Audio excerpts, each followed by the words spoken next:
পৃথিবীর কোনো মানুষ, কোনো ইনভেস্টার কোনোদিন একটা সামিটে এসে আবেগপ্রবণ হয়ে হঠাৎ করে 100 কোটি টাকার একটা চেক লিখে ফেলে না। তারা বাংলাদেশ নিয়ে যেই ধারণা নিয়ে ফেরত যান, ওনারা যখন গুগল সার্চ করেন তো ওনারা ওই একই ধারণাটা পান না। টোটাল ডিক্লারেশন এসেছে 3100 কোটি টাকার মতো ইনভেস্টমেন্ট, আর আমাদের এই সামিটটা করতে খরচ হয়েছে প্রায় 1.5 কোটি টাকা।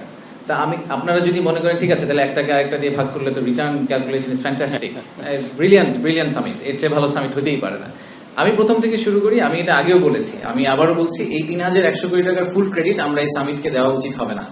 এই সামিটের আগে অনেক কাজ করে এই 3000 কোটি টাকাতে 100 কোটি টাকাতে আনা হয়েছে। পৃথিবীর কোনো মানুষ, কোনো ইনভেস্টার কোনোদিন একটা সামিটে এসে আবেগপ্রবণ হয়ে হঠাৎ করে 100 কোটি টাকার একটা চেক লিখে ফেলে না। যারা এই ইন্ডাস্ট্রিতে কাজ করেন তারা এই জিনিসটা খুব ভালো করে জানেন। সো যারা সামিটের সাফল্যকে কত টাকা ওই সামিটের 4 দিনে ইনভেস্টমেন্ট হলো এটার উপর বেস করে ক্যালকুলেট করতে চান, তাদেরকে আমার এটা just personal note of advice যে এইটার উপর বেস করে আসলে সামিটের সাফল্যটা আপনারা প্লিজ ক্যালকুলেট করবেন না।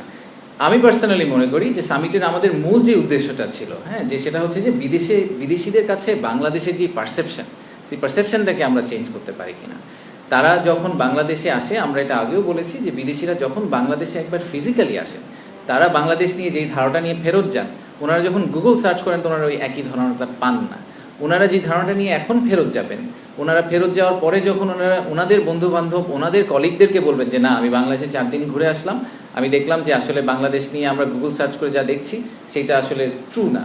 প্রথম 2 দিন আমরা ওনাদেরকে কী করেছি, 7-8 তারিখে ওনাদের আমরা বাংলাদেশ ঘুরিয়ে দেখেছি যে বাংলাদেশে ফ্যাক্টরি করতে হলে ওই প্র্যাকটিক্যালি ওই জায়গাটা দেখতে কীরকম।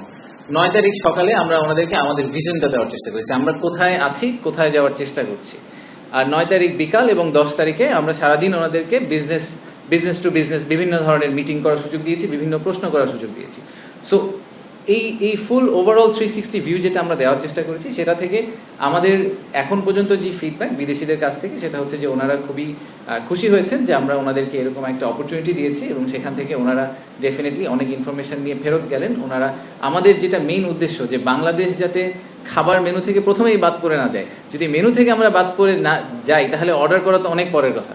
তো most of the cases Bangladesh আসলে মেনু থেকে বাদ পড়ে যায়, সেই জায়গাটাকে আমরা আসলে ইমপ্রুভ করার চেষ্টা করেছি সামিটের মাধ্যমে।